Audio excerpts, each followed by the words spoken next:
Selamat datang di channel ini.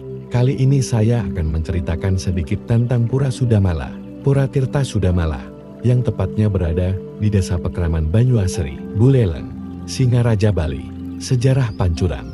Sejarah mencatat, pada zaman Panji Sakti Sungai Banyumala kala itu kerap dijadikan sebagai benteng perbatasan dari Kerajaan Buleleng. Pada zaman itu, juga tercatat beberapa kali terjadi peristiwa peperangan antar wilayah di perbatasan Sungai Banyumala tersebut. Fakta ini secara tidak disadari berdampak terhadap para penggembala sapi kerbau yang kala itu biasanya memandikan dan memberi sapi-sapi mereka minum di Tukat Banyumala ini.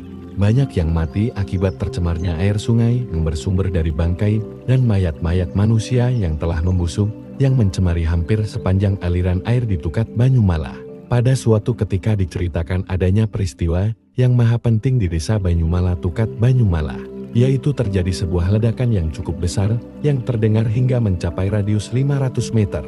Beberapa saat setelah ledakan tersebut, penduduk setempat mendatangi sumber ledakan dan menemukan sebuah sumber air yang memancur deras di tempat terjadinya ledakan. Setelah ditelisik lebih jauh, ternyata semburan air tersebut keluar dari sebuah gua yang cukup besar. Pada saat itu juga salah satu penduduk mengalami kesurupan dan menyebutkan bahwa gua tersebut tembus hingga ke Pura Segara Banyumala, serta meyakinkan penduduk bahwa semburan air tersebut merupakan air suci yang dapat digunakan untuk membersihkan Tukat Banyumala yang kotor dan mengandung racun mala. Atas petunjuknya disuruhlah para pengembala sapi untuk memberi minum sapi-sapinya di Tukat tersebut.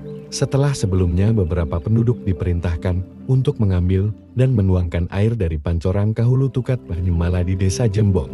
Dan betul saja, setelah meminum air dari Tukat itu, sapi yang dulunya sakit menjadi sehat kembali.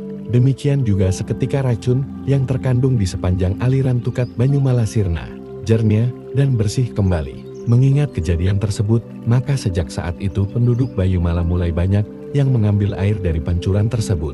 Selain untuk kebutuhan minum, juga diyakini berkhasiat untuk kesembuhan dari segala macam penyakit.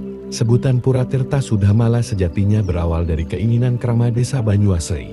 Disebutkan juga bahwa pura tersebut memiliki aura yang sangat dingin, dengan sumber air pancoran yang merupakan air suci yang kelak mampu memberikan panugrahan, khususnya melalui ritual penglukatan. Sehingga sangat wajar apabila hingga kini Pura Tirta Sudamala lebih dikenal sebagai pura hayangan desa jagat untuk tujuan atau keperluan pembersihan diri, kesembuhan, atau kesehatan melalui proses upacara melukat. Semoga catatan kecil ini dapat memberikan tambahan wawasan tentang Pura Tirta Sudamala. Rahayu.